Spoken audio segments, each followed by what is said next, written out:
aceptado nuestra invitación.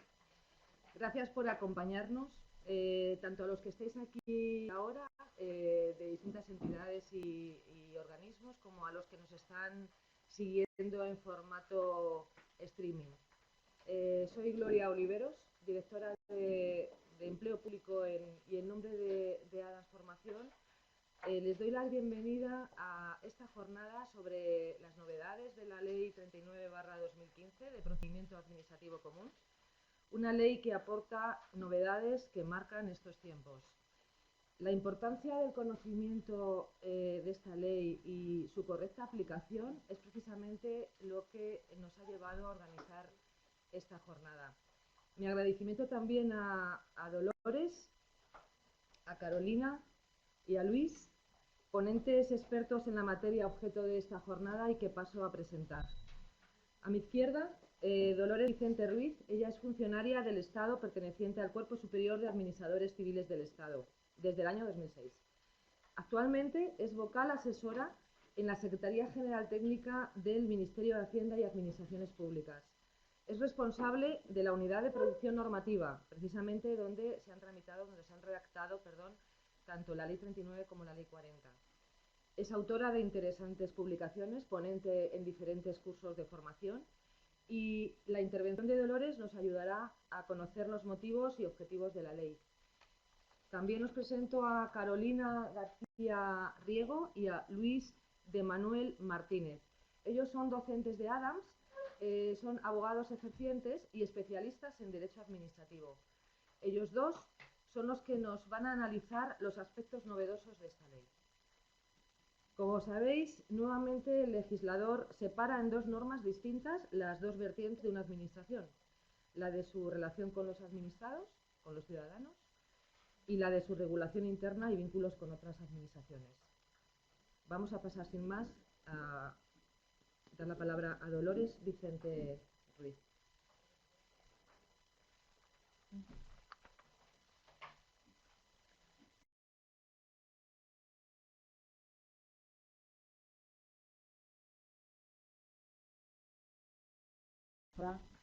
Porque efectivamente estamos ante dos leyes que para el derecho administrativo son piedra angular y que por tanto pues conviene conocer a fondo para poder cumplirlas y aplicarlas correctamente y adecuadamente cuando llegue el momento de la entrada en vigor, que como ahora tendremos ocasión de repasar, pues será el próximo 2 de octubre, o sea que estamos a escasos 5 meses de su entrada en vigor.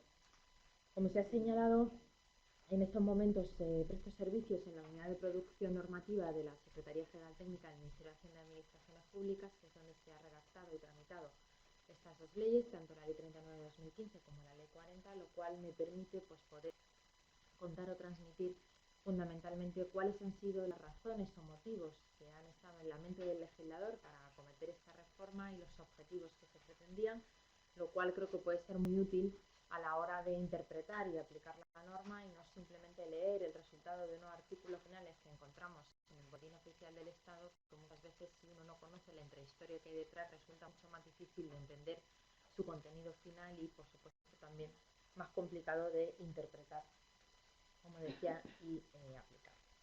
Comenzando por el principio, si queremos, de la historia, cuáles han sido esos motivos o razones que han estado detrás de esta reforma.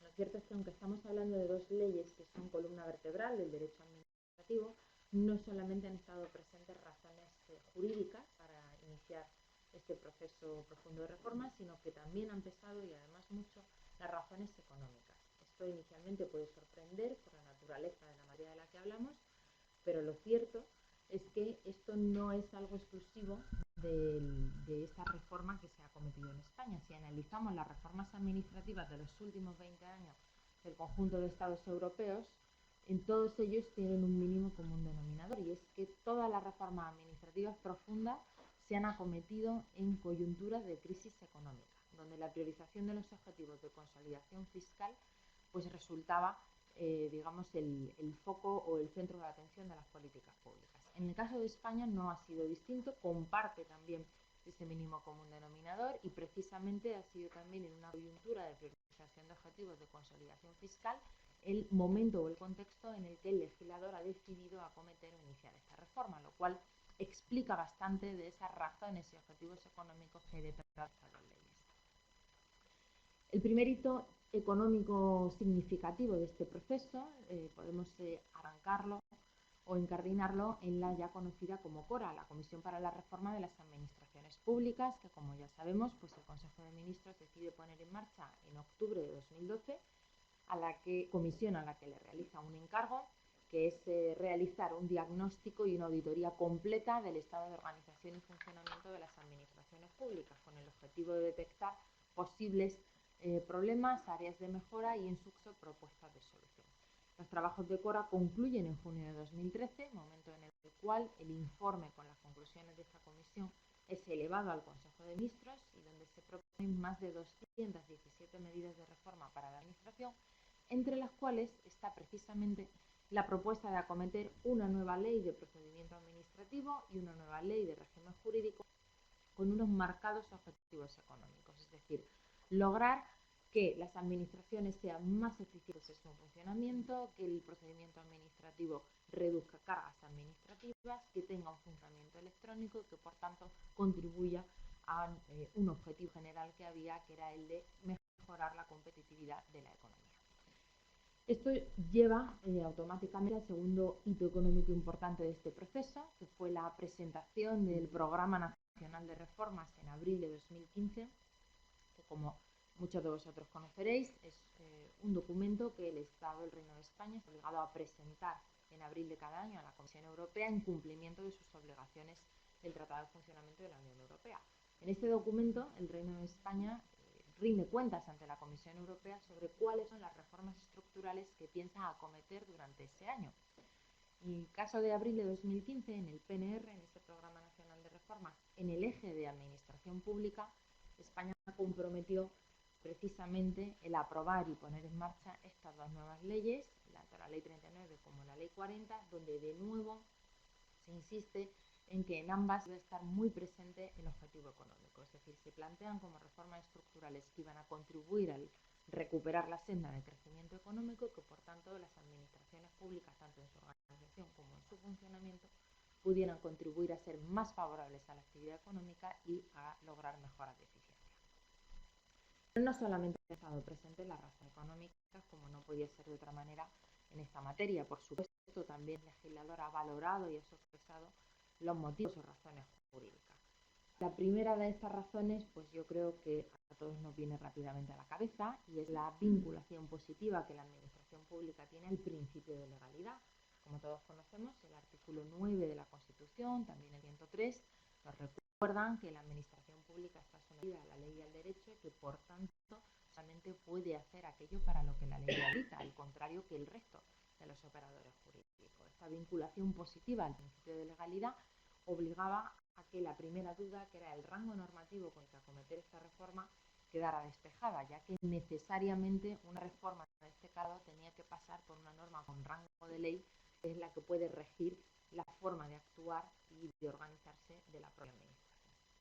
La segunda razón jurídica importante que ha valorado el legislador ha sido la cierta obsolescencia que había respecto de la norma fundamental con la que nos hemos regido en esta materia, que hasta ahora ha sido, sobre todo, aunque no únicamente, la Ley 30/1992. En sus más de 20 años ya de vigencia, muchísimos de sus preceptos habían sido clarísimamente interpretados por la jurisprudencia, lo cual ha dado lugar a líneas jurisprudenciales muy consolidadas en el tiempo, lo cual hacía aconsejable que se elevaran al derecho positivo, formaran parte del propio articulado de la ley y que, por tanto, quien se enfrente al cumplimiento o a la aplicación de la ley no tenga que, digamos, estar siempre acudiendo a esa fuente del derecho, que también es en última instancia la jurisprudencia, de cómo se han interpretado determinados preceptos o cómo se han venido aplicando por los tribunales, puesto que había ya líneas jurisprudenciales muy claras y reiteradas que hacían aconsejable directamente que se incorporara como parte de la ley. Pues bien, este trabajo también se ha hecho, en el que se ha colaborado intensamente con la Abogacía General del Estado, analizando esas sentencias más significativas, y se ha incorporado al articulado de la ley esas líneas jurisprudenciales. La tercera razón jurídica importante que ha pesado en este proceso también ha sido, en cierta medida, la dispersión normativa que había en esta materia. materia. No en vano, con estas dos leyes, con la Ley 39 y con la Ley 40, se derogan hasta 5 leyes distintas. No solamente la Ley 30/92, también la Ley 11/2007, también la LOFAGE, también la Ley de Agencia, una parte de la Ley de Garantía de Unidad de Mercado, de la Ley de Economía Sostenible. O sea, que se ha hecho un trabajo, digamos, de sistematización de la materia que hasta ahora teníamos repartida o dividida en distintos cuerpos legislativos. ¿Por qué? Porque la materia que nos ocupa, el procedimiento administrativo, no solamente está regulada, digamos, en la ley de referencia, de la Ley 30/92, sino que también la Ley 11/2007 supuso un hito importante, puesto que es la primera vez que se reconoce el derecho de los ciudadanos a la relación electrónica con la administración y correlativamente la obligación de la administración de dotarse de los medios necesarios para garantizar ese derecho. Sin embargo, en sus más de 9 años de vigencia, si se analizan los datos de los que hasta ahora se dispone en la Secretaría de Estado de Administraciones Públicas, ponen de manifiesto que todavía estamos lejos de lograr el objetivo del 100% de la gestión electrónica de los procedimientos. Solo en el ámbito de la Administración General del Estado, que en cuanto a gestión electrónica se refiere, en la administración más avanzada, estamos hablando de unos porcentajes de en torno al 70% de gestión electrónica de los procedimientos. Es verdad que esos porcentajes aumentan en algunas áreas sectoriales, como la tributaria o la de la seguridad social, donde hablamos ya de porcentajes superiores al 95%, pero digamos que no es representativo del conjunto general de la gestión de los procedimientos, lo cual era indicativo de que algo había fallado y que por tanto algo se podía mejorar para lograr ese objetivo de una gestión totalmente electrónica de todos los procedimientos administrativos, puesto que si ya se había logrado en una parte del ordenamiento jurídico, pues significaba que se podía extender al conjunto, puesto que los medios existían. Bien, con este conjunto de razones o de motivaciones es con lo que el legislador plantea esta reforma, y lo hace planteándolo con dos leyes que en el Ministerio ya las denominamos como leyes siamesas, en la medida en la que sus contenidos están tan imbricados que es imposible separar una de la otra para poder entender la visión de conjunto. ¿Y esto por qué? Porque el legislador, tal y como explica en la exposición de motivos de las dos leyes, entiende que la ordenación de la materia debiera hacerse, por una parte, regulando en la Ley 39/2015 lo que denominan las relaciones ad extra, es decir, esas relaciones hacia afuera de la administración con el ciudadano, con el administrado, lo cual tiene dos manifestaciones fundamentales. En primer lugar, la expresión de la voluntad de la administración mediante actos administrativos producidos por el cauce legalmente previsto, obviamente el procedimiento administrativo. Y la segunda manifestación fundamental, que es el ejercicio de la potestad reglamentaria y de iniciativa legislativa, es decir, regulando un procedimiento de elaboración de normas que en última instancia, una vez se aprueben, se terminan aplicando al conjunto de los ciudadanos y empresas. Pues bien, esas dos manifestaciones fundamentales de las relaciones hacia afuera de la administración son las que han quedado reguladas en la Ley 39/2015. Y en segundo lugar, se regula en la Ley 40/2015, lo que también en su exposición de motivos declara el legislador, que se refiere a las relaciones ad intra, es decir, esas relaciones internas de organización y funcionamiento de la propia administración, y además, otra parte muy importante en un Estado tan descentralizado territorialmente como es el Estado español, que son las relaciones entre las distintas administraciones públicas. Eso lo vemos reflejado en sus contenidos. Si repasamos, ahí están brevemente enumerados, aunque no es esta ley objeto de la jornada de hoy, pero fundamentalmente referido pues a la unidad fundamental de organización de cualquier administración pública, que es el órgano administrativo en su vertiente unipersonal o colegiada. Desde luego, la regulación ya solo aplicable al ámbito de la Administración General del Estado, también lo que tiene que ver con lo que ahora la ley denomina sector público institucional, y fundamentalmente también un título dedicado a la relación entre distintas administraciones públicas, donde no solamente se enumeran principios, sino las formas de relación, tanto por la vía orgánica, los tipos de órganos, como por la vía funcional, los distintos instrumentos, como por ejemplo pues los convenios o las encomiendas de gestión, entre otros. Además de este planteamiento general por el que opta el legislador de una ley dedicada a relaciones ad extra y otra ley dedicada a relaciones ad intra, donde además la enumeración de las leyes no es casual, sino intencionada, donde el legislador decide anteponer las relaciones externas, por eso primero se aprueba la Ley 39 y en segundo lugar las relaciones internas, la Ley 40. Ambas leyes sí comparten un conjunto de objetivos que pueden ser comunes y que claramente para lograr esos objetivos encontramos luego distintas medidas o novedades a lo largo de su articulado. Entre estos objetivos, el primero de ellos, que es donde se ve claramente esa impronta económica a la que me refería al principio, es el objetivo de mejora de la eficiencia en el funcionamiento de la administración. Este objetivo está presente en las dos leyes, pero fundamentalmente en la Ley 39 de 2015, donde se apuesta por un funcionamiento exclusivamente electrónico de todos los procedimientos administrativos sin excepción. Por tanto, como supongo que se tendrá ocasión de analizar a lo largo de la mañana, incluso cuando estamos hablando de colectivos no obligados a la relación electrónica, también se va a gestionar electrónicamente el procedimiento administrativo. Por tanto, no hay excepciones en esta nueva regla. Esta es la digamos, medida fundamental que va a lograr o contribuir a ese objetivo de eficiencia. Además, en ese proceso de incorporación de generalización de la tramitación electrónica de los procedimientos, se han tenido en cuenta dos elementos que es importante recordar. Lo primero es que esta ley no parte de la ciencia ficción, es decir, no es una ley donde se aprueba la generalización del uso de los medios electrónicos y una vez entre en vigor la ley, pues ya los vamos desarrollando y ya vemos las aplicaciones que nos hacen falta y cómo cumplimos con la ley y cómo vamos pues, gestionándolo. No, el ejercicio ha sido precisamente el inverso. Primero se ha partido de lo que ya existe, de lo que ya tenemos, de lo que es real y a partir de ahí se ha elevado a la ley la generalización de su uso. Por tanto, no hay ninguna mención en la ley a uso de medios electrónicos que no exista ya. El registro electrónico, el archivo electrónico, el registro electrónico de apoderamiento, las plataformas de intermediación, los sistemas de identificación y firma por los que se apuesta, los sistemas de notificación electrónica, todo ello son sistemas que la Administración General del Estado ya tiene disponibles y están funcionando en algunas áreas sectoriales y lo que se va a hacer con esta ley es generalizar su uso para todos los procedimientos administrativos y para todas las administraciones.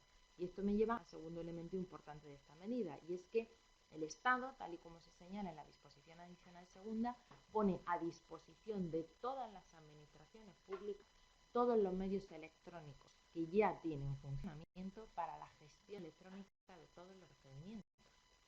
De hecho, ya se ha empezado a trabajar tanto con las comunidades autónomas como con los ayuntamientos. Ya tenemos pues 16 de las 17 comunidades autónomas adheridas a los sistemas de gestión electrónica de procedimientos del Estado, o sea que acaba de ocurrir el mes pasado, y se está trabajando también con los ayuntamientos a través de las diputaciones para que utilicen los sistemas estatales. Fundamentalmente por dos razones. La primera y más importante, para no duplicar gastos. No tiene sentido invertir recursos en desarrollar aplicaciones o tecnología que ya tiene otra administración en la que ya ha invertido recursos públicos. Por tanto, lo lógico es que compartamos entre todos esa inversión ya realizada.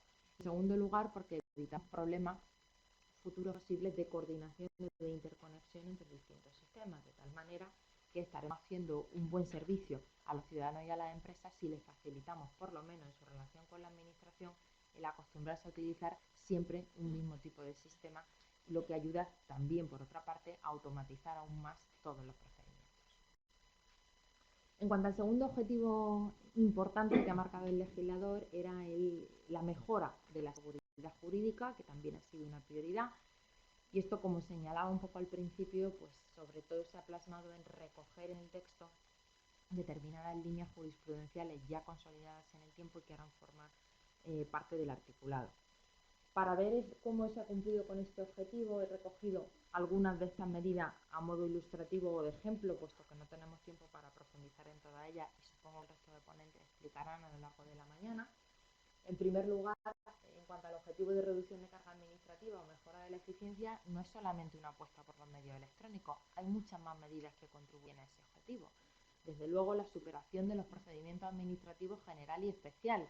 Esa distinción ya no está. El artículo 1.2 de la ley ya nos dice que el procedimiento administrativo es único y común para todos. Lo que habrá es trámites distintos o adicionales, pero no procedimientos especiales. Ni siquiera se mantiene como procedimiento especial el sancionador o el de responsabilidad patrimonial.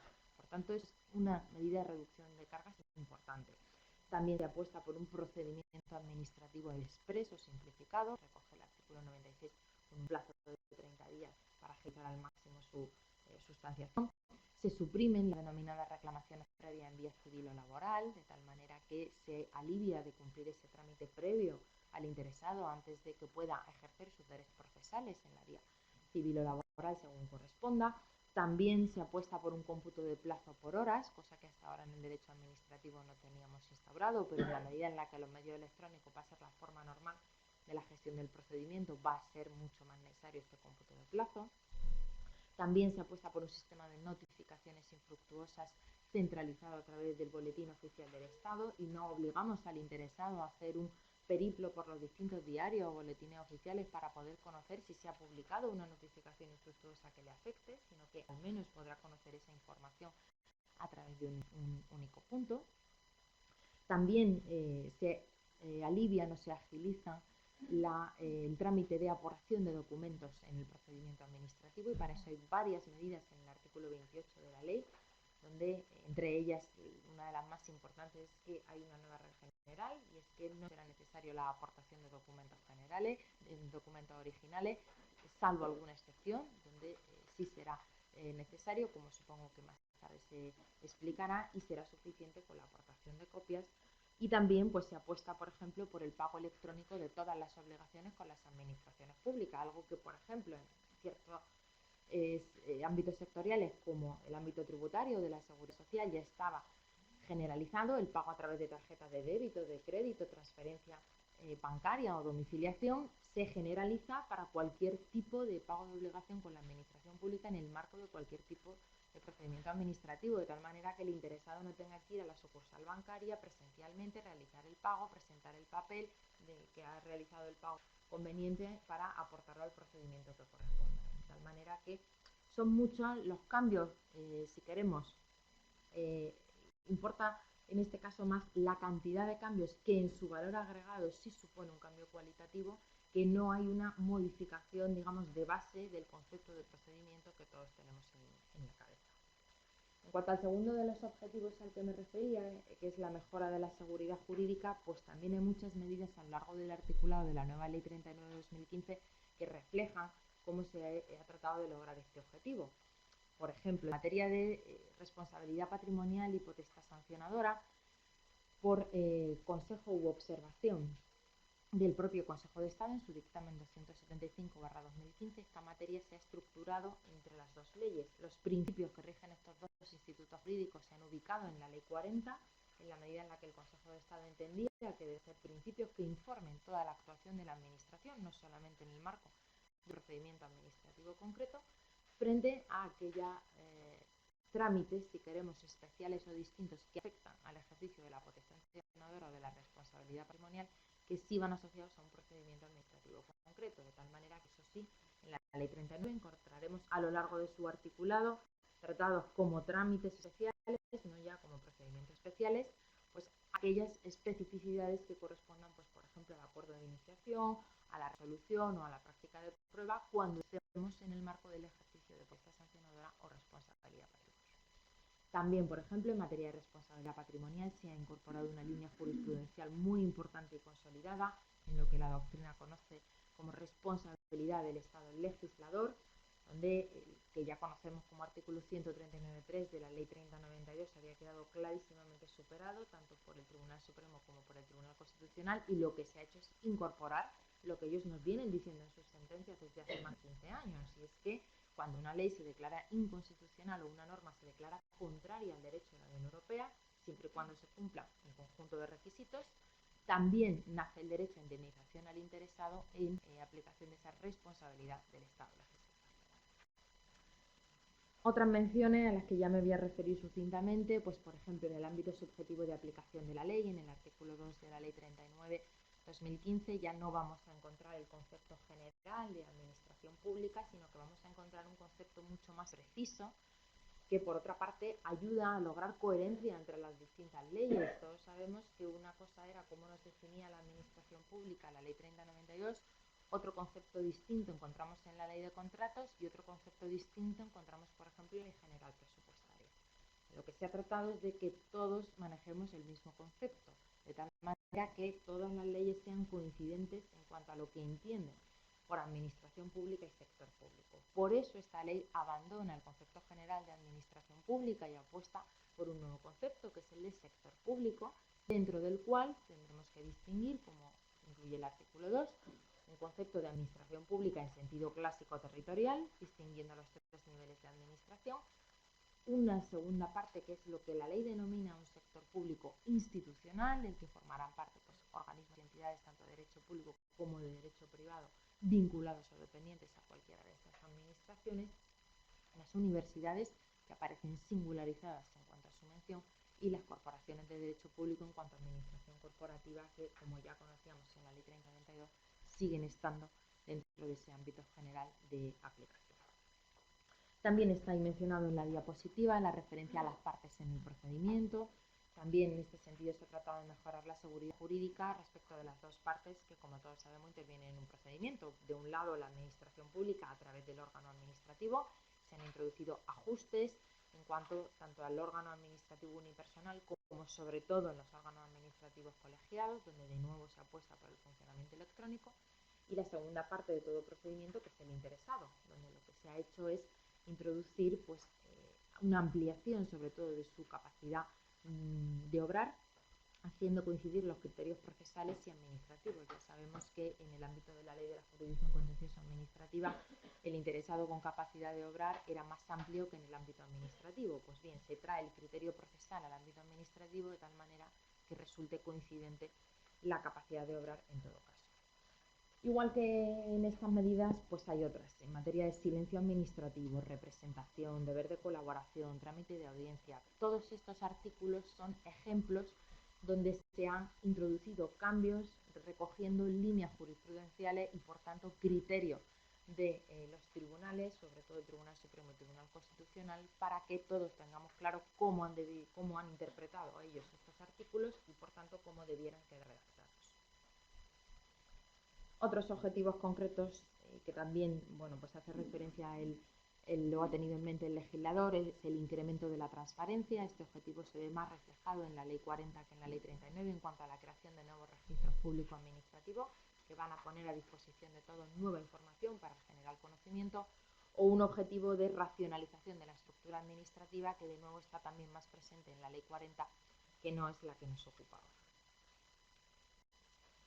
Me gustaría, y ya me acerco a ir concluyendo, hacer una breve referencia al proceso que se ha seguido durante toda la elaboración y tramitación de esta reforma, para destacar pues, algunas ideas. En primer lugar, ha sido un proceso largo y complejo. Los trabajos se inician en enero de 2014 y concluyen en octubre de 2015, por tanto ha sido un año y medio de intenso trabajo, tiempo en el cual pues se ha funcionado, digamos, a través de distintos grupos de trabajo. En el marco de la Ley 39, que es la que hoy nos ocupa, fundamentalmente se crearon dos.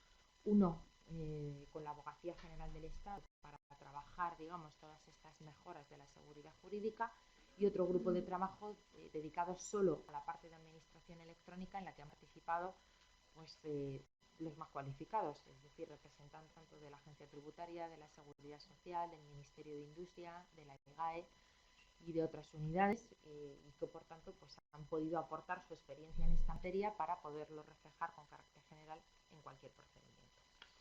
A partir de ahí se puso en marcha el proceso de tramitación, donde fundamentalmente se quiso priorizar dos elementos: la búsqueda de consenso y, en segundo lugar, la solvencia jurídica. La búsqueda de consenso se ha manifestado tanto a nivel interno, es decir, dentro de la propia Administración General del Estado. Ello se pone de manifiesto en que estos dos anteproyectos de ley han ido hasta en 5 ocasiones a la Comisión General de Secretarios de Estado y Subsecretarios, que es el órgano preparatorio del Consejo de Ministros, en un intento de consensuar con el resto de los ministerios los contenidos de las dos leyes, con lo cual ha sido un trabajo arduo.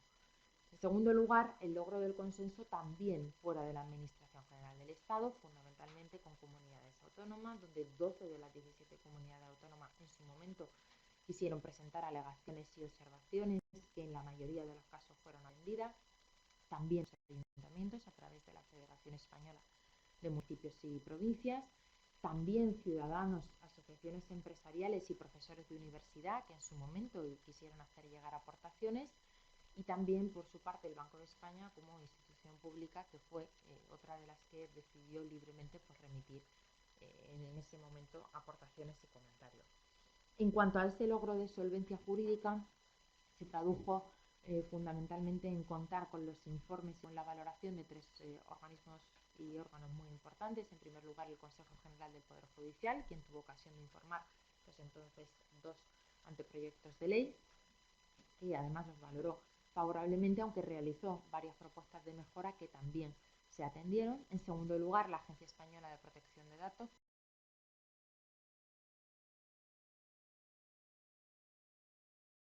de datos de especialmente protegido, era importante contar con su criterio y así se hizo. En tercer lugar, el dictamen del Consejo de Estado, que no era preceptivo al tratarse de anteproyectos de leyes que además no transponían directivas europeas, pero aún así voluntariamente se quiso solicitar para contar con su criterio y en este sentido todas sus observaciones que eran de carácter técnico-jurídico se atendieron, no aquellas otras que eran, digamos, de oportunidad o de una valoración de otro tipo, en cuyo caso pues, se dejó al criterio del Consejo de Ministros. Finalmente, la tramitación parlamentaria duró casi 5 meses, entró en el Parlamento los 2 anteproyectos de ley que se han tramitado siempre en paralelo en el mes de mayo, finalmente fueron aprobados en el mes de octubre. Durante ese tiempo pues, se presentaron 6 enmiendas a la totalidad y 425 enmiendas al articulado, y eso dio lugar pues, a un proceso de análisis y negociación que al final se tradujo pues, hasta en 16 enmiendas transaccionales, donde se negociaron textos que al final han sido recogidos en el texto, y también 5 enmiendas que se aceptaron sin más, tal y como se plantearon por los distintos grupos parlamentarios. Finalmente, y ahora sí ya es para concluir, señalar o referirme a la entrada en vigor y los desarrollos reglamentarios pendientes. En cuanto a la entrada en vigor, pues ya por todos es conocido que estas leyes, cuando se publicaron el 2 de octubre de 2015 en el Boletín Oficial del Estado, tenían un periodo de vacatio legis de 1 año, por tanto, el 2 de octubre de 2016 entran en vigor las 2 leyes, excepto alguna cosa que tiene una vacatio legis adicional. Por ejemplo, en el caso de la Ley 39, que es la que hoy nos ocupa, también hay otra materia en la Ley 40, me voy a referir solo a la primera.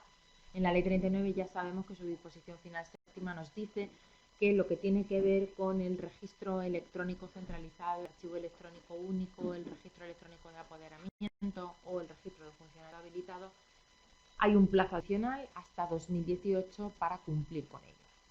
¿Esto significa que no vamos a gestionar electrónicamente procedimiento administrativo hasta el 2018? No, no significa eso, porque todos los artículos que se refieren a colectivos obligados a presentación electrónica de solicitudes, a notificaciones electrónicas, etcétera, entran en vigor el 2 de octubre. Por tanto, la gestión electrónica de los procedimientos entra en vigor el 2 de octubre.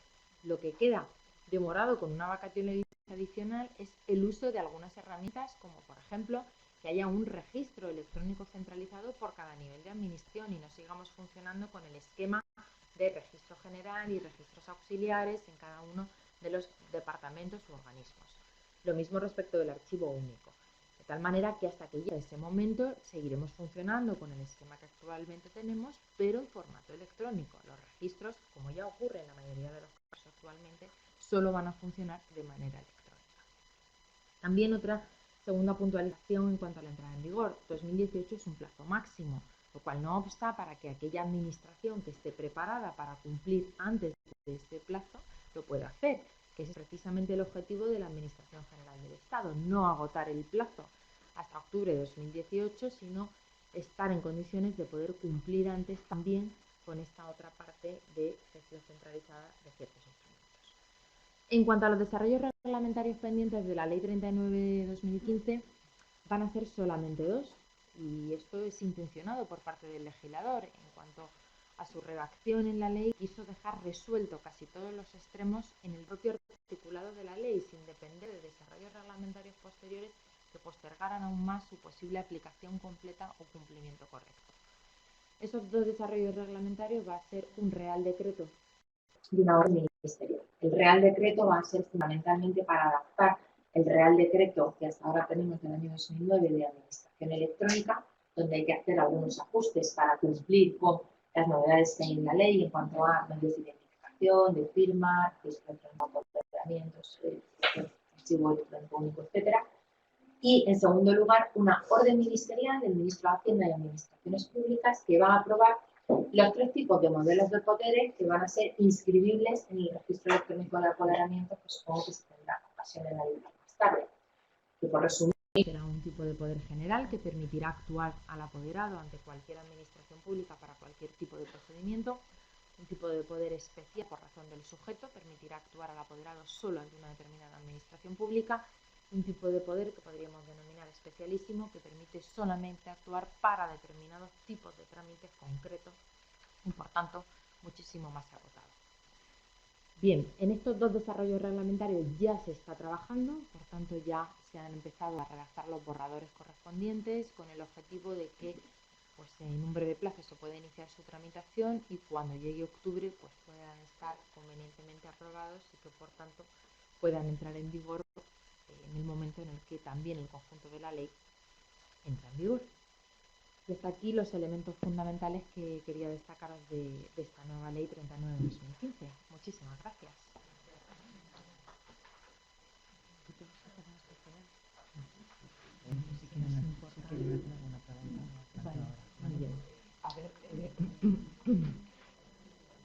Dolores nos tiene que dejar y le estaba comentando que antes de irse, aunque luego al final va a haber un turno de preguntas para las que bueno, pues los ponentes os contestarán, pero como Dolores no estará, si alguno de vosotros queréis plantearle alguna pregunta en relación con lo que ella ha comentado, aprovechar ahora porque ya digo, lo haremos al final, pero respecto a lo que puedan comentar Carolina y Luis.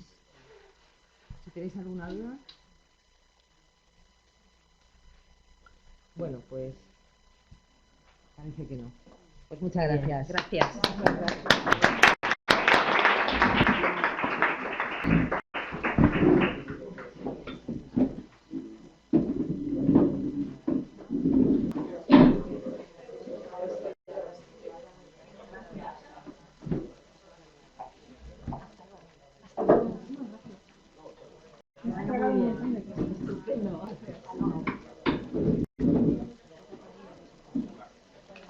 Vale.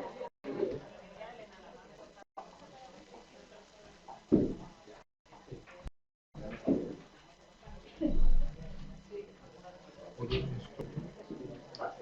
¿esto es tuyo, Gloria? Ah, vale, vale.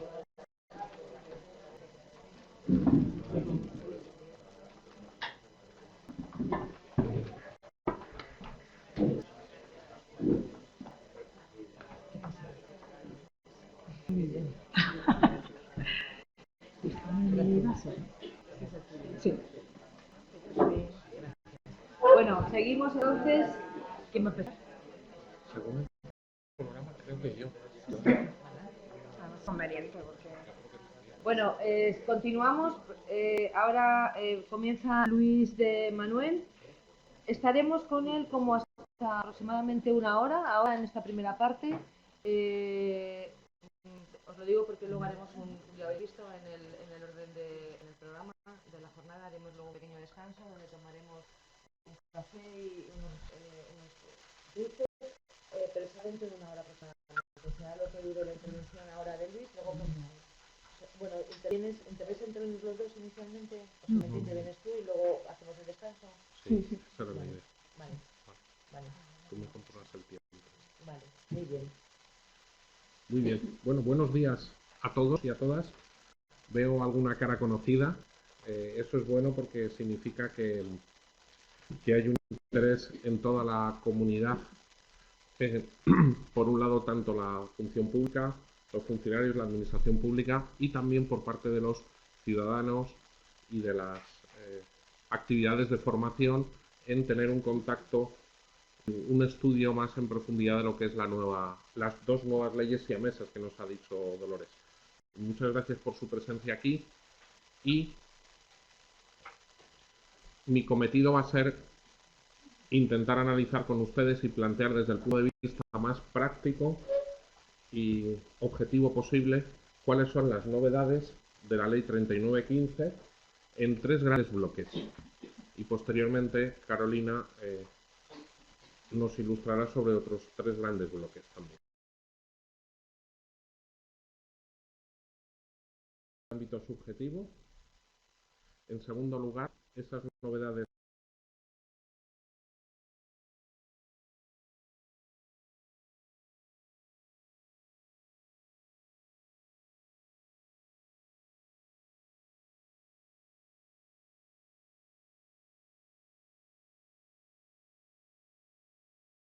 en el archivos y documentos y por último notificaciones.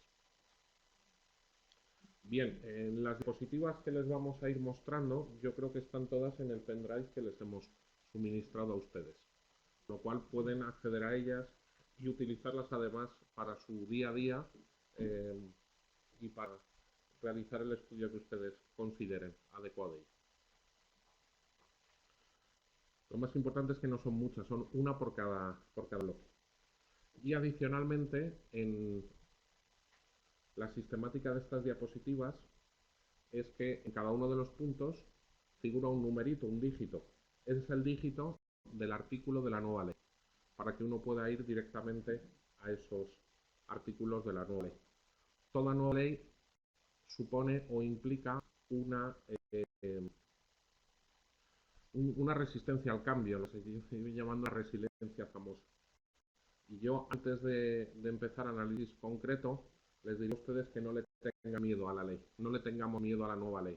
Nos va a suponer un cambio, sobre todo aquellos que se han estudiado alguna vez algún artículo de la 3092 o de la 1107 de memoria o que ya simplemente le sale, pues va a ser un cambio de dígito. Pero el contenido de la ley nueva es más parecido, como ha dicho Dolores, sin utilizar esta expresión, a un texto refundido de la 92 y de la 3092 y la 1107. Con algunas novedades, por supuesto que sí, pero las novedades al final legislativas siguen el viejo aforismo de nada nuevo bajo el sol, o que todo cambie para que todo siga igual. No es del todo correcto, porque hay novedades y hay, pues, por ejemplo, algunas de ellas relativas a este registro de apoderamientos, que es novedoso, pero que la necesidad de acreditar el apoderamiento estaba allí en la ley, en la necesidad de la administración pública y del ciudadano toda la vida, ¿no? Lo que hay es nuevas respuestas a viejos problemas. Me gusta más esa expresión, es más positiva. Bien, sin más preámbulos, entro en el denominado ámbito subjetivo de la ley. ¿Por qué razón? Me van a permitir ustedes, porque por dos grandes razones. Primero, la importancia y novedad de los cambios. Segundo, porque me permite aplicar un viejo concepto que aprendimos en el bachillerato, en el BUP, que era los diagramas de Venn y los conjuntos integrados, en los cuales en aquellos años de la escuela, digamos, ¿y esto para qué servirá? Bueno, pues X años después nos sirve para comprender cuál es el ámbito subjetivo de esta ley. Y el ámbito subjetivo, es decir, a qué sujetos de la administración pública se les aplica y de qué medida. Y este ámbito subjetivo no es el mismo, la mala noticia es que no es exactamente el mismo de la ley 4015 y tampoco es el mismo de la ley del Real Decreto Legislativo 311 de la Ley de Contratos del Sector Público. No me voy a detener muchísimo en ello, pero la razón es porque, por ejemplo, la ley de contratos es por obligación europea, nos han incrustado una terminología que es poder adjudicador, lo dejo de lado, que ustedes conocerán que es novedoso. Y la ley 4015 se aplica al sector público. Entonces, la ley 3915 lo que habla es de un conjunto integrado, llamémoslo así, denominado sector público, que está encuadrado, nunca mejor dicho, y el ámbito subjetivo incluye, de aplicación de esta ley, incluye todos los organismos, entidades que pululan por aquí de forma organizada en diagrama de Venn, y lo vamos a llamar sector público, pero también fuera del sector público están las corporaciones de derecho público que no son parte del sector público, pero que sí están en el ámbito objetivo de aplicación de la ley. Y esta es una fotografía que hace esta nueva ley de forma, insisto, diferente, con matices de otras normativas, la 4015, la 311 o incluso la Ley General Presupuestaria. Bien, entonces vamos a analizar estos estos elementos, ¿no? del conjunto, y los vamos a hacer de forma organizada. La ley se aplica al sector público. ¿Y qué es el sector público a efectos de esta ley? Pues son dos grandes bloques. Por un lado está la administración pública y por otro lado está el sector público institucional. Luego ya tenemos el primer elemento de cierta confusión, porque a la administración pública no se le llama ni más ni menos que administración pública. Sin embargo, al sector público institucional tradicionalmente se le llamaba administración institucional. Pues ahora la novedad es que se le llama sector público institucional. Bien. En cada uno de estos bloques habrá los propios entes y organismos que lo forman, la administración pública territorial, por un lado, y en el sector público institucional estas entidades que vamos a ver a continuación, y existe una zona intermedia que son administraciones públicas no territoriales, pero sí son administración pública y que además son sector público institucional. Es una zona, digamos, intermedia. Yo lo he definido con asteriscos. El signo de la suma es la administración pública, el signo de la X es el sector público institucional, y si sumamos, añadimos a la suma y la X o la multiplicación, nos sale el asterisco, ¿no? Es decir, que estos entes de aquí son los únicos que son administración pública y además sector público institucional, entendiendo que todos son sector público. No sé si me he explicado correctamente. Si tienen ustedes alguna consulta puntual, la pueden hacer ahora o al final. ¿De acuerdo? Entonces vamos a analizar cuáles son cada uno de estas entidades y cómo se les aplica esta ley 39, muy rápidamente. La administración pública es, por un lado, la administración pública territorial, que toda administración pública es sector público, y la administración pública territorial es, la tradicionalmente por todos conocida Estado, comunidades autónomas y entidades locales. No me detengo más. A esta administración pública le será de aplicación absolutamente toda la ley 3915, y es más, hay determinados requisitos específicos que solamente se producen o se requieren, determinados requisitos que solamente se requieren a la administración pública territorial.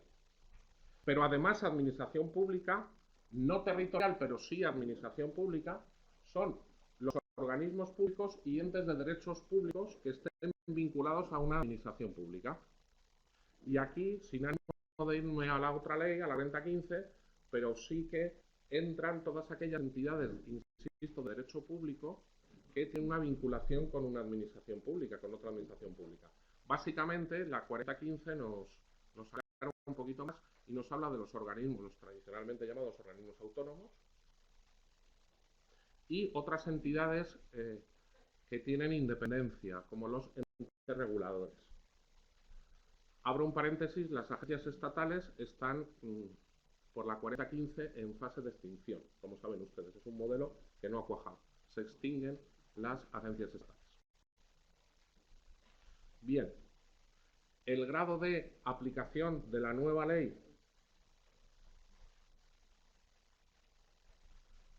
es total por ser administración pública, ¿de acuerdo? Y siempre también hay que establecer que en el ámbito de los organismos públicos, que son administración pública y sector institucional, hay que acudir también a las normas de creación de ellas, sobre todo en cuanto a la vinculación con el propio organismo del cual depende.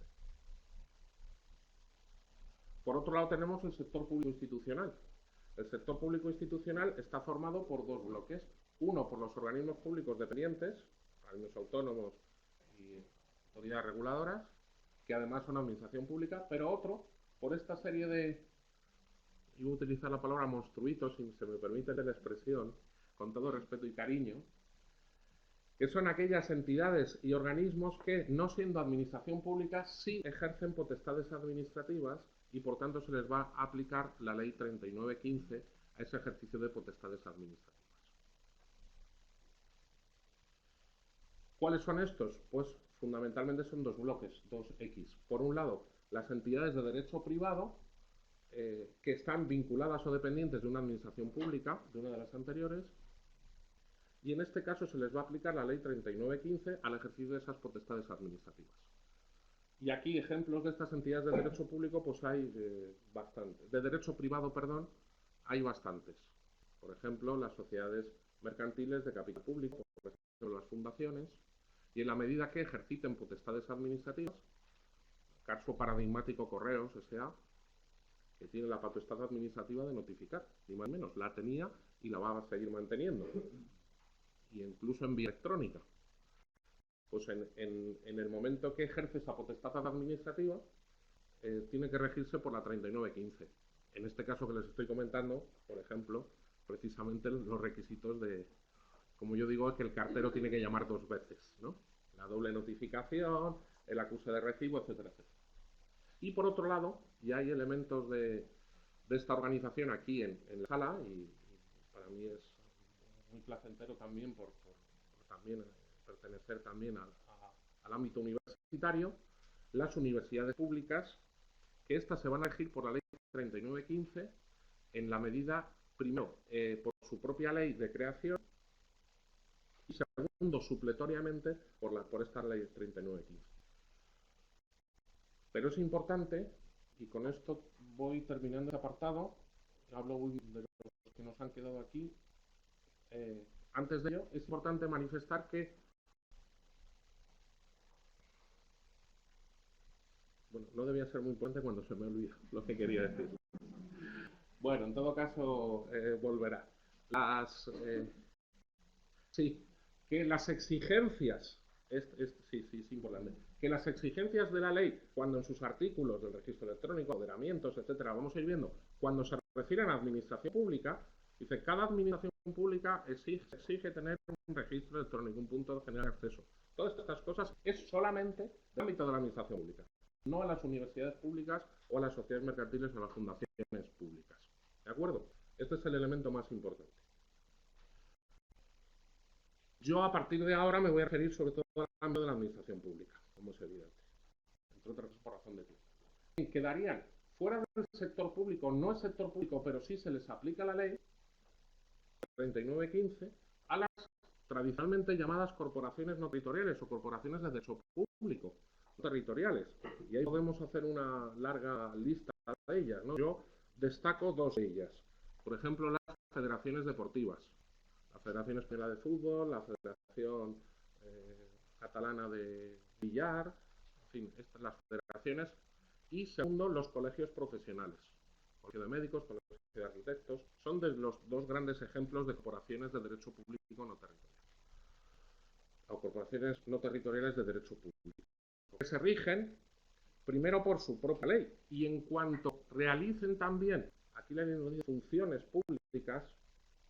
¿Cuál es la diferencia entre función pública y potestad administrativa? Yo no la sé. Probablemente, no sé, un viejo catedrático de Derecho Administrativo nos lo pudiera explicar. Pero bueno, en cuanto ejercen funciones públicas, esas funciones públicas sí que se someten al amparo de lo prevenido en la ley 3915, en cuanto a su procedimiento.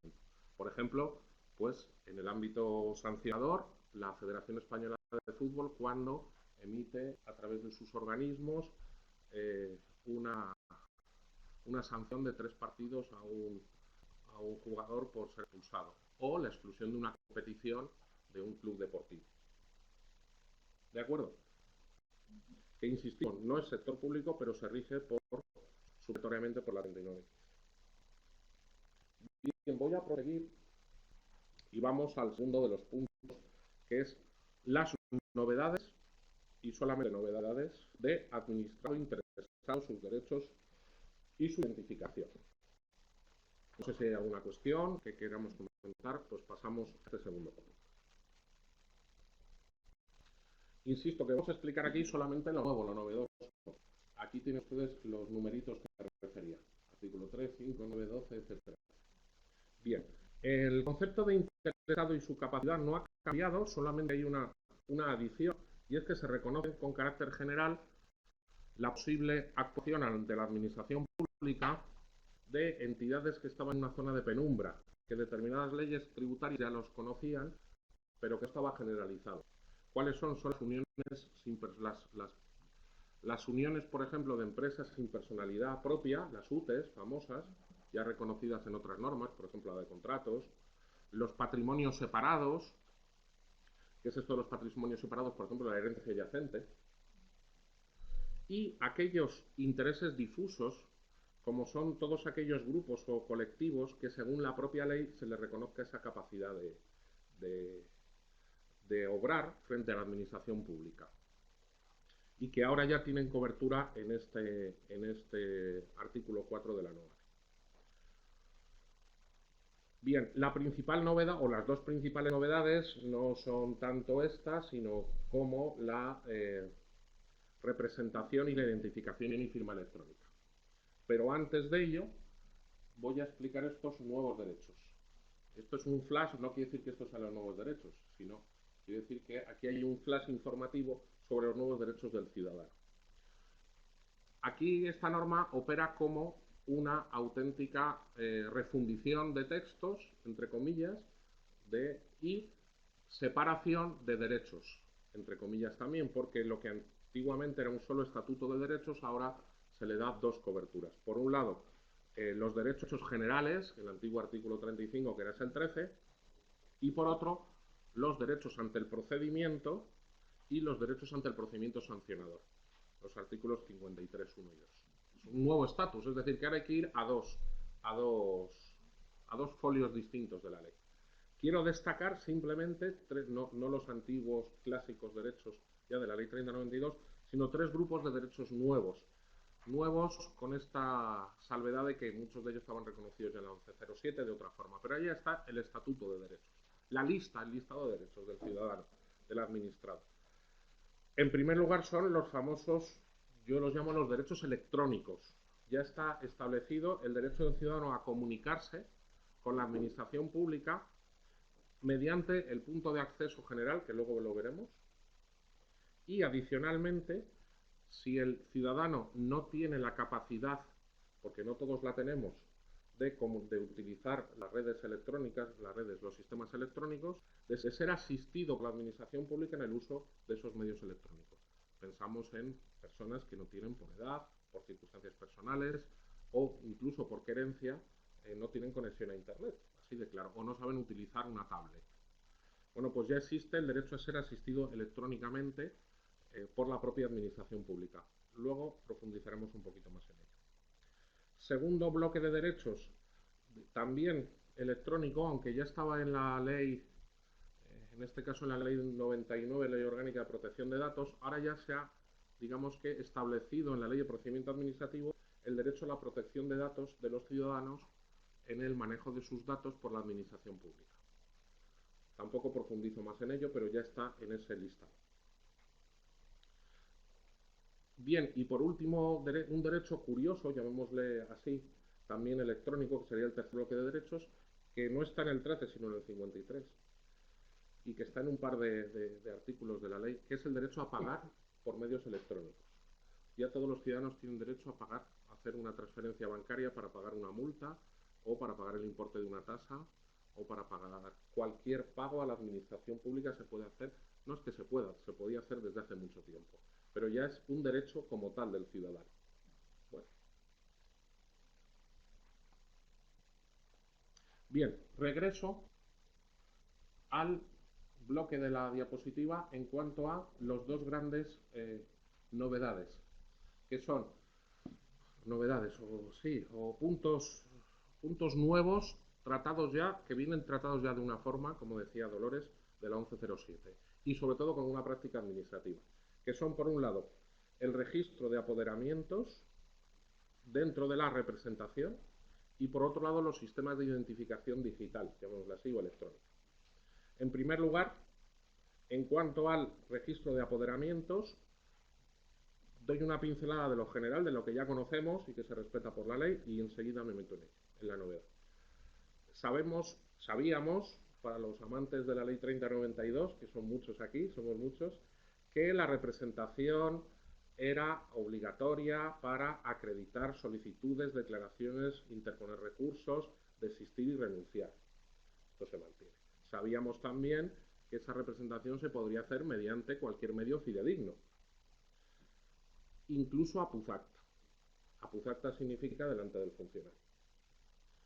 Bueno, pues ahora mismo lo que se introduce o se implementa es un mecanismo específico para acreditar la representación. ¿Cuál es? Además de la forma personal de apoderamiento apuzacta personal, es decir, ir el ciudadano al funcionario, además el registro electrónico de apoderamientos. ¿Qué es esto? Pues el registro electrónico de apoderamientos no es ni más ni menos que una pestaña de la página web, llamémoslo así, en términos vulgares, con permiso de los informáticos, en la cual el ciudadano, con su DNI electrónico, luego lo vemos, puede apoderar a quien quiera. Y ese a quien quiera surte efectos, obviamente a otra persona que tenga la capacidad también para ser apoderado, y surte efectos para todas las administraciones públicas. Y unos efectos que están siendo, como anticipaba Dolores, muy sistematizados en la ley. ¿Cuáles son esos efectos? Primero, es obligatorio que la administración pública tenga ese registro de apoderamientos, que tenga esa pestaña de la web. Obligación que se demora en su aplicación, luego lo veremos hasta el 2018, pero llega, el 2018 llega el 2016 y llegará. Segundo, es obligatorio que estén interconectados administraciones públicas. Segundo, es obligatorio que estén interconectados, como decía Dolores. Hay herramientas ya disponibles de ellos, ya está disponible y se está trabajando en ello, desde el Estado sobre todo. Tercero, hay varias clases de poderes. Como nos anticipaban, está el poder general, que es para todas las actuaciones, el poder general para todas las actuaciones y todas las administraciones públicas, el poder general de todas las actuaciones ante una administración pública y el poder específico o especial para una sola administración, un solo procedimiento administrativo. Perdón. Bien, la orden ministerial que nos ha contado Dolores está desarrollando esos modelos, pero lo más importante es que supone que el ciudadano no tiene que irse a un notario a otorgar un poder y escanearlo y enviarlo a la administración pública. Eso no es la novedad del registro electrónico y del medio electrónico de apoderamientos. La principal novedad es que el ciudadano desde su casa, con simplemente su DNI electrónico, su firma electrónica, va a poder rellenar un formulario que va a estar a disposición en todas las páginas web de las administraciones públicas y ahí apoderar incluso de carácter general para toda actuación. Esa es la principal novedad y eso es lo electrónico. Curiosamente se produce una novedad, como le tenemos miedo, esa resistencia a lo nuevo, esto es una novedad porque se producen 2000 años de historia de España y 3000 años de historia desde el derecho romano. Y no estoy exagerando, 150 años de derecho administrativo. Y es la caducidad del poder. Ni el Código Civil, la 3092, ni ninguna ley que yo conozca en toda la historia de nuestra cultura latina romana y de nuestro derecho administrativo limitaba la validez del poder. Pues ahora sí que está limitada. Está limitada a 5 años que se pueden prorrogar. La razón de ello no la sé. Probablemente sea el miedo que tenemos a lo electrónico.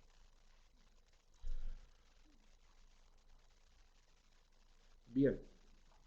Gemelo al poder es todos los sistemas de identificación y firma electrónica. Y aquí quiero hacer una pequeña excursión, entre comillas, a la 1107 y al Reglamento Europeo de Firma Electrónica 910-2014. La 1107 creó, y toda la administración electrónica, que es un sistema que está en vigor perfectamente, todos o muchos de nosotros tenemos firma electrónica, que no necesitaba grandes ajustes, pero el Reglamento Europeo 910-2014 ha intentado sistematizar, Reglamento Europeo de aplicación directa, por tanto, intenta sistematizar determinadas culturas de firma electrónica que las hay diferentes. Por ejemplo, en sistemas anglosajones no se entiende que una persona jurídica tenga firma electrónica, porque la firma está unido mucho a la persona física. Sin embargo, aquí, como ustedes conocen, muchas empresas tienen obligatoriamente por seguridad social y agencia tributaria que acudir a la delegación de Hacienda a obtener esa firma electrónica. Entonces, esto que voy a explicar ahora tiene esa causa, ¿no? Y no es que no funcionaran los sistemas que teníamos hasta ahora, sino que es que hay que ajustarlos un poquito a nuestro ordenamiento. Mejor dicho, al ordenamiento europeo. La identificación electrónica, no sé qué tal vamos de tiempo, ¿bien? Perfecto. la identificación electrónica y la firma electrónica nos plantea una nueva, digamos, una nueva categoría. Sabíamos el 2007, los mecanismos van a ser los mismos, pero se les va a denominar de forma diferente. O se les va digamos, son elementos son zapatos que hay que ordenar, son los mismos zapatos, pero que hay que ordenar de forma diferente en el cajón, porque esta ley habla de otros cajones distintos de la 1107. Vamos a ordenar esos nuevos cajones, son muy sencillos. La identificación de todo ciudadano se universaliza con el DNI, esto ya lo sabíamos desde hace mucho tiempo, y se universaliza con el DNI electrónico. ¿Qué ocurre? Que mientras se implantó el DNI electrónico, que deberíamos haber tenido operativos 40 millones o 50 millones de ciudadanos ya hace varios años, y sin embargo no los tenemos, se han generado otros conceptos que son certificado, sello y firma electrónica. ¿De acuerdo? Entonces vamos a ordenarlos. La identificación electrónica plena, funcional y universal se realiza mediante el DNI electrónico. Todo ciudadano o todo funcionario con su DNI electrónico está bajo el amparo de ya estar plenamente identificado con su firma electrónica en cualquier procedimiento administrativo, simplemente mediante introducción de ese DNI electrónico en la ranura correspondiente del PC. Este es el DNI electrónico, pues incrustándolo en el lector de tarjetas del PC, ya todo lo que voy a decir a continuación de ahora está muy bien, pero ya está cumplido. ¿De acuerdo? Suponiendo que yo tuviera aquí activado el DNI. Es mucho esfuerzo. Pero bueno. Bien. Pero ¿qué ocurre? Como no todo el mundo tiene activado el DNI electrónico, la ley, y como además la Europa dice que las personas jurídicas no encajan muy bien en la figura de firma electrónica, se inventa, entre comillas, otro concepto que es el sello electrónico. Vamos con eso. Primero, hay una identificación general, global, que es la llamada identificación electrónica, así como tal. Esta identificación electrónica se puede realizar con cualquier sistema que tenga una garantía de la identidad.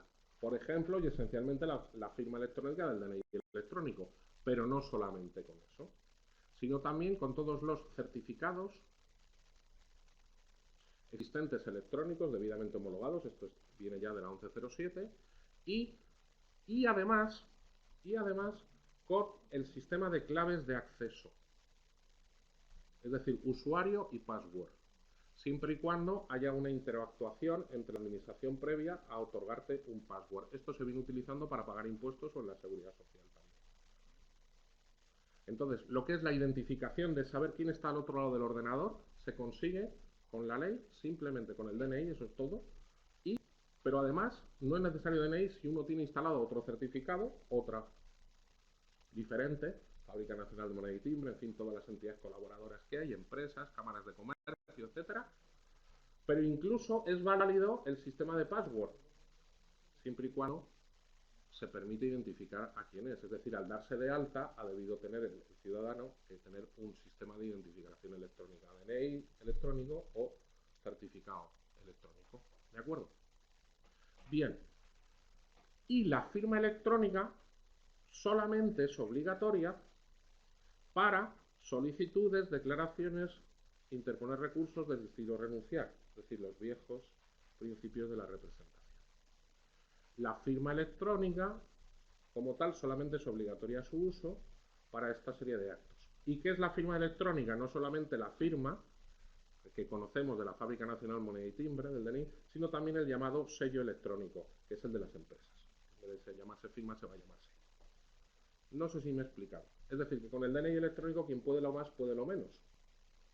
Y la única y principal novedad es la posibilidad ya legal de que la administración admita el uso de claves de usuario y password, siempre y cuando esté previamente identificado con un certificado, firma o sello. ¿De acuerdo? Bien. ¿Y qué pasa con todos esos ciudadanos que no tienen posibilidad, o que no conocen, o que no manejan, o que no tienen acceso a Internet, o que no quieren activar el DNI electrónico, pues se consagra, como veíamos antes, el derecho al canal de acceso. Y si es un derecho, es una obligación. La administración pública debe tener un servicio, un canal de acceso de asistencia, un canal de acceso que permita la asistencia de los ciudadanos que vayan a hacer los trámites a la propia sede del organismo, y que haya un funcionario que les atienda y un ordenador que les guíe para realizar esas operaciones. Y si no tienen el DNI electrónico, sea el funcionario el que dé fe de que el ciudadano que viene a su mesa es don Luis de Manuel con el DNI 261, le ayuda a hacer todas las operaciones y le identifica allí. Esto es un porcentaje de, sobre todo, personas de edad avanzada o con características especiales, a extinguir, lógicamente, pero por la propia dinámica. Pero la ley es tan, si me permiten ustedes la expresión, tan puñetera, y pido disculpas, que exige que haya un registro de qué funcionarios están capacitados para hacer esas labores de identificación y asistencia. Otro registro más. Termino este apartado con otra reflexión interesante para todos ustedes. Claro, la firma electrónica tiene una ventaja. Todos son ventajas. La principal ventaja es que da, o inconveniente, que da mucha información. Entre otras cosas, si ustedes han hecho algún documento alguna vez con firma electrónica, la firma electrónica no es una rúbrica, como pensábamos hace años. No es copiar y pegar un fichero de PDF o una fotografía con la firma de uno. Podríamos pensarlo, ¿eh? Yo confieso que lo pensaba así. No, la firma electrónica saben que es un mecanismo que, entre otras cosas, pues garantiza todo lo de la 1107. Bien, y físicamente en el documento lo que aparece en el PDF que se crea cuando ustedes firman electrónicamente es el nombre, los apellidos, unos dígitos y el DNI. Claro, esto es mucho más de lo que antes con la firma tradicional se comunicaba al ciudadano. Entonces, durante muchos años hemos tenido la ausencia, la peligrosidad, y me lo han preguntado muchos de ustedes en algunos cursos de formación y de preparación de oposiciones, relativa a qué pasa con la protección de datos del funcionario que está firmando electrónicamente. Tengo la obligación de tener una firma propia, una firma distinta, con la firma de mi DNI vale, mi propio ministerio o organismo está creando un sistema de firma electrónica, pero en cualquier lugar aparecía el DNI, el nombre del DNI de ustedes. Y bueno, que esté dando vueltas por la humanidad, pues tiene cierto riesgo. Bueno, pues por la 4015 se indica que la firma electrónica de los funcionarios van a desaparecer otras menciones que no sea su nombre y sus apellidos. Y su cargo en la firma electrónica no viene, pero bueno, al pie de firma.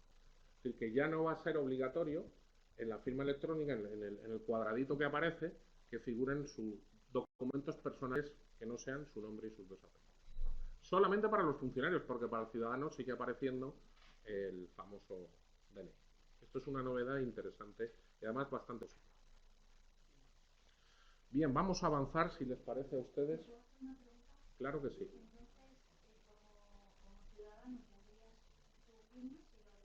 Así es. Esa es buena pregunta, efectivamente. Efectivamente. La ley, como ciudadano, porque el funcionario es ciudadano, como funcionario tienes tu firma, como ciudadano tienes tu firma electrónica, que por defecto es el DNI electrónico, y yo creo que la popularización tiene que llegar ya. O sea, y por otro lado, tu propio organismo, tú tienes derecho como funcionario a que tu organismo te cree una firma electrónica en la cual no figure tu DNI. El número de tu DNI, ni tu domicilio, ni otras circunstancias que por cierto no figuraban, ¿eh? Pero el número de DNI sí. ¿De acuerdo?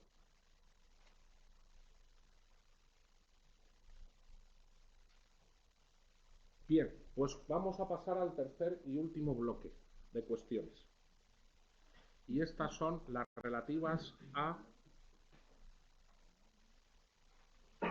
registros, archivos y documentos, incluidas notificaciones. Bien, pero antes de eso voy con el flash informativo, llamémoslo así, que es la definición de expediente administrativo electrónico. Y esta es otra de las novedades que a mí personalmente me gustan y a amantes del derecho administrativo, porque nunca, cuando uno dice la palabra nunca o siempre, y más en derecho, debe tener mucho cuidado, ¿eh? Pero que yo sepa, y no me conozco toda la legislación administrativa española, ni siquiera iba a decir de los últimos 30 años, ni del último año, sobre todo autonómica, local, etcétera. Pero nunca, que yo sepa, había habido una definición de expediente administrativo como tal. Siempre nos explicaron a mí me explicaron el expediente administrativo, la diferencia entre expediente administrativo y procedimiento administrativo con un símil que nunca entendí, pero que hice un acto de fe, que era el expediente es el cuerpo y el procedimiento es el alma, ¿no? Nunca lo llegué a entender bien. Bien, pues ahora,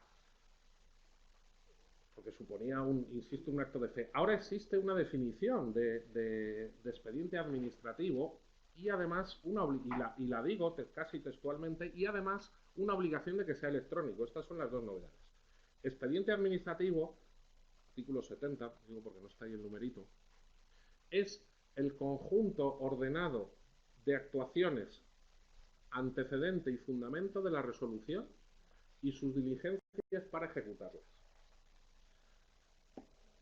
Es decir, para los monistas, el cuerpo y el alma. Expediente administrativo es lo mismo que procedimiento administrativo. Pero bueno, ya tenemos una ley que lo dice. El expediente administrativo es la cosificación del procedimiento. Si quitamos la palabra expediente, el procedimiento es lo mismo. El procedimiento administrativo es el conjunto de actos, antecedentes y fundamentos de la resolución.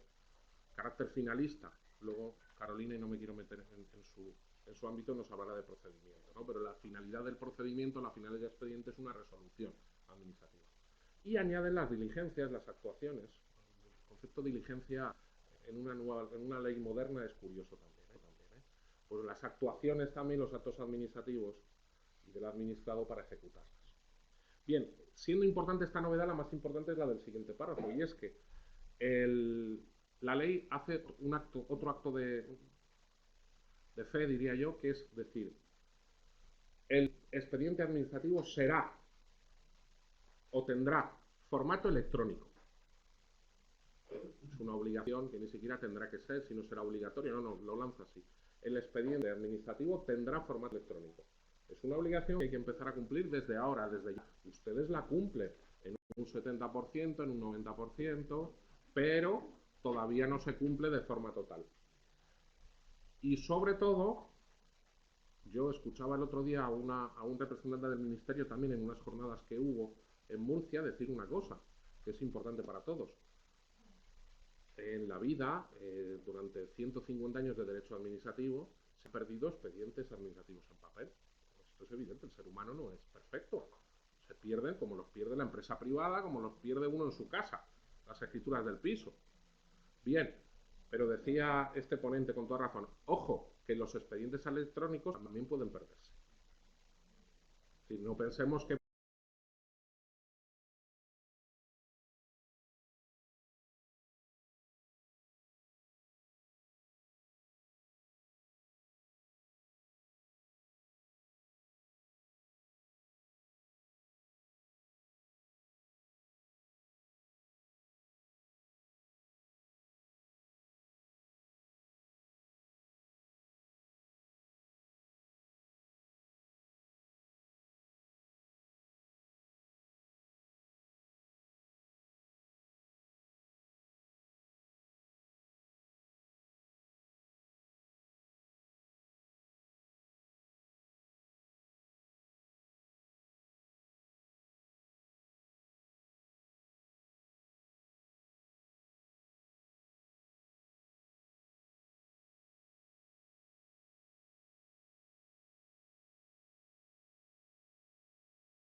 porque está... ¿De acuerdo? Segundo, que contenga los datos de identificación para el expediente electrónico. ¿Cuáles son estos datos? Pues la referencia temporal, el sello de emisión, los metadatos. El otro día un alumno en una consulta online me preguntaba, ¿qué es los metadatos? Y yo no sabía qué contestarle porque no soy ingeniero informático. Y digo, bueno, pues lo que viene detrás de la página del PDF, es decir, cuando pinchas arriba ves los datos, ¿no? Es decir, unos códigos, no sé si hay algún informático en la sala y si lo hay le pido que me ayude, pues los metadatos es lo que estaría detrás del PDF. Metadatos son los pequeños trocitos de código que se quedan, que dice quién lo ha escrito, cuándo se ha hecho, es la información original del archivo, donde se queda todo sobre quién lo ha hecho, cómo lo ha hecho y cuándo se ha hecho. La huella, ¿no? Sí, la huella. Es decir, por detrás, lo que no viene en la pantalla de PDF, pero en alguna de las ranuritas se puede pinchar y ahí viene todo. Se hizo a las tal horas por tal equipo y demás. Y por último, este requisito es muy importante, que va unido a lo que hemos dicho antes, que es obligatorio que se incorpore la firma electrónica del funcionario que lo ha emitido. Esa firma electrónica que ya no puede no llevar el DNI de ustedes, excepto en aquellos que sean de carácter meramente informativo o en aquellos documentos administrativos que no formen parte de un expediente. Pero si forman parte de un expediente electrónico, ya sean informes, en fin, cualquier acto administrativo susceptible de ser incorporado a un expediente necesita obligatoriamente la firma de ustedes, del funcionario que lo ha emitido.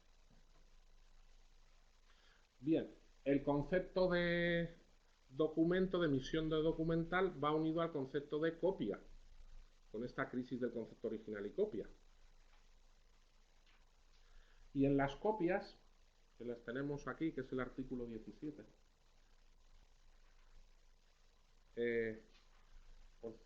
por cierto es el 20, no es el 17, es el 27. Y en vez de ahí, hay una errata, pido disculpas. En vez del 16 es el 26, porque el 16 es el registro, y he hecho algo muy feo. Ahora ya. Y este es el 26. Bueno, pues en las copias, cada administración pública puede expedir las copias que estime conveniente y con iguales requisitos, metadatos, firma electrónica, datos, certificación. ¿Esto qué quiere decir? Que cada administración pública puede mandar los PDFs universales, miles, millones de PDFs de ese documento. Y una cosa es especial. Valen para cualquier otra administración pública. Tienen eficacia frente a cualquier otra administración pública. Y esto hay que conectarlo con el viejo derecho del ciudadano a no presentar documentos redundantes. ¿De acuerdo? El concepto de redundantes, tradicionalmente en el artículo 35 y la 3092, era aquellos que la administración pública tenga en su poder. Pero ¿y si es otra administración pública? El ayuntamiento, la comunidad, el Estado. Y dentro de la comunidad autónoma, ¿qué se entendía? La administración pública es única, personalidad jurídica única. Con lo cual, si lo tiene la Consejería de Cultura, la Consejería de Economía no me lo puede pedir. Bien, pues para esto se populariza o se universaliza dos cosas importantes. La exigencia de que la administración pública, cuando emite una copia, otra comunidad autónoma no puede negar la eficacia de esa copia. ¿De acuerdo? Y segundo, y más fundamental, la existencia ya en la Administración General del Estado de una plataforma de intermediación electrónica que muchos de ustedes están utilizando ya. Ya hay una plataforma de intermediación de documentos en la cual las comunidades autónomas o los ayuntamientos se inscriben de forma voluntaria y ahí se comparte, porque el concepto de emisión de copias no existe por la nube, se comparten esos documentos originales, de tal forma que el ciudadano puede llegar a su ayuntamiento, a su comunidad autónoma, a su ministerio y decir, no, oiga, mire, métase usted en la plataforma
Hay dos cosas que no están en la ley y que ya están en la realidad informática, que es el concepto nube y el concepto redes sociales. Luego en el debate, si quieren, profundizamos. Bien, vamos a ir concluyendo. No os preocupéis que enseguida terminamos esta parte. Sí, esta parte ya termina. Estáis un poco cansados. Me vais a disculpar y sobre todo si me he ido un terminamos el poquito. tema de las notificaciones. Exactamente, terminamos con 5 puntos de las notificaciones. No les voy a contar a ustedes todo lo que son las notificaciones, ni muchísimo menos. Solamente las 5 novedades, algunas de las cuales las ha contado ya Dolores. Vamos con ellas. Si las encuentro, tranquilas. Primera novedad o primera circunstancia, la notificación electrónica es la preferente, pero se mantiene lo de que el ciudadano, salvo determinados los colectivos como empresas, puede elegirlo como medio o no. Y también en aquellos casos en los que es necesaria la presencia física de un funcionario para entregarlo, o por ejemplo los cheques. Un cheque no se puede notificar electrónicamente, sino tiene que llevarse físicamente al papel, o sea, al señor. Segundo, el segundo eran las excepciones, los cheques famosos. Tercero, se habla de un envío informativo, incluso en papel, en formato papel. La administración puede enviar un aviso por SMS o por correo electrónico, pero ese aviso no sustituye ni es la notificación. Tercero, la publicación por el tablón de edictos se ha quitado el carácter de obligatorio, ahora solamente es voluntario, en caso de que la notificación haya sido infructuosa. Cuarto, el envío en papel, además de enviarse por un aviso de notificación por SMS, también se cuelga en la sede electrónica, para que el ciudadano que no quería nunca ser notificado por papel pueda acceder a esa sede electrónica, aunque él no haya querido en un momento, pero luego puede ir. Quinto y esencial, y con esto termino, bueno, quinto y sexto. El quinto, se ha modificado, se ha aclarado por fin lo del, como yo digo, la película El cartero siempre llama 2 veces, los 2 avisos. Ahora tienen que ser, entre el primer aviso y el segundo, tienen que transcurrir al menos 3 horas. Y los que se practiquen por la mañana, el segundo aviso tiene que ser por la tarde. Bueno, algo de conciliación de vida laboral, por fin, porque no hay nadie por las mañanas.